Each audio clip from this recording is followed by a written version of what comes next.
وَمَن يُطِعِ اللَّهَ وَالرَّسُولَ، اور یہ آیت بھی قرآن مجید کی عظیم ترین آیات میں سے، اور جو کوئی اطاعت کرے گا اللہ کی اور اس کے رسول کی صلی اللہ علیہ وسلم، فَأُولَٰئِكَ مَعَ الَّذِينَ أَنْعَمَ اللَّهُ عَلَيْهِمْ، تو یہ وہ لوگ ہیں جو ہوں گے ان کے ساتھ، معیت حاصل ہوگی ان کی، من النبیین، جو نبی تھے، والصدیقین، اور صدیق تھے، والشہداء، اور شہید تھے، والصالحین، اور صالحین تھے۔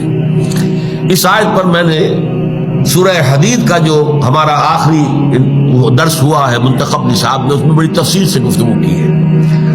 یہ معاملہ جو ہے سمجھنے کا ہے کہ یہ 4 درجے ہیں۔ سب سے نیچے درجہ ہے مومنین صالحین، مومن بھی ہیں، صالح ہیں، اچھے عمل کرنے والے ہیں، یہ گویا کہ بیس لائن ہے۔ اس سے نیچے منافق ہے، منافقوں سے نیچے کافر ہے، لیکن مومنین صالحین، بلکہ نیچے ضعیف الایمان لوگ ہیں، پھر منافق ہیں، پھر کافر ہیں۔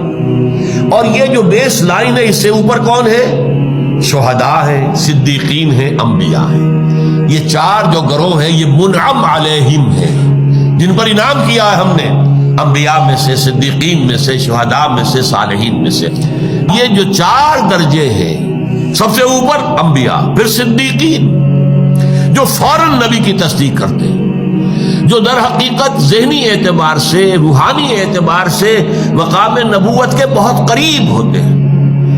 جب میں نے اس کی مثال دی ہے، جیسے ایک گلاب کے پودے میں 10 پھول لگے ہوئے ہیں، ایک سے ایک بڑھ کر خوبصورت ہے۔ کسی کا دست حنائی کوئی سیر کرنے آیا ہے، کوئی خاتون ہے، وہ اس کا دست حنائی جس کے اوپر حنا لگی ہوئی ہے، اس کے اوپر جو ہے مہندی لگی ہوئی ہے، وہ ایک پھول کو لے لیتی ہے۔ آخر 9 پھول اس نے چھوڑ دیا، ایک لے لیا۔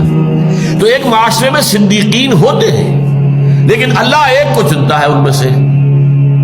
ابو بکر صدیق کبھی پوری عمر شرک نہیں کیا، صدیقین میں سے تھے، فوراً ایمان لیا۔ حضور فرماتے ہیں کہ میں نے جس کے سامنے بھی دعوت ایمان پیش کی، اس نے کچھ نہ کچھ انتظار اور توقف اور لیت و لال سے کام لیا، تھوڑا یا زیادہ، سوائے ابو بکر کے، فوراً ایمان لیا۔ کیوں؟ کہ اس کی کیفیت یہ تھی کہ دیکھنا تقریر کی لذت کے جو اس نے کہا، میں نے یہ جانا کہ گویا یہی میرے دل میں ہے، لہذا فوراً تصدیق کر۔ یہ صدیقین ہے۔ شہداء کو کچھ دیر لگ جاتی ہے، کوئی جذباتی بندھن ہوتے ہیں جو بندھے ہوئے ہیں، کوئی قومی عصبیت ہے یا کوئی اپنی شخصی برتری کا احساس ہے کہ وہ توجہ نہیں دیتے، عدم توجہ ہی کہہ لیجیے، یہ بھی ہوتی ہے۔ لیکن پھر جذباتی انداز میں وہ جو غبارہ ہے پھٹتا ہے، اور پھر وہ جب آگے آتے ہیں تو چونکہ بڑے فعال لوگ ہوتے ہیں تو عملی اعتبار سے وہ صدیقین سے بھی آگے نکل جاتے ہیں۔ یہ شہداء ہے، اور اس سے نیچے پھر عام مومنین صالحین ہیں۔ تو یہ جو درجے ہیں 4 جو بڑے اونچے ہیں، ان کی معیت حاصل ہوگی ان لوگوں کو جو اللہ اور اس کے رسول کی اطاعت پر کاربند ہو جائے، مستقلاً۔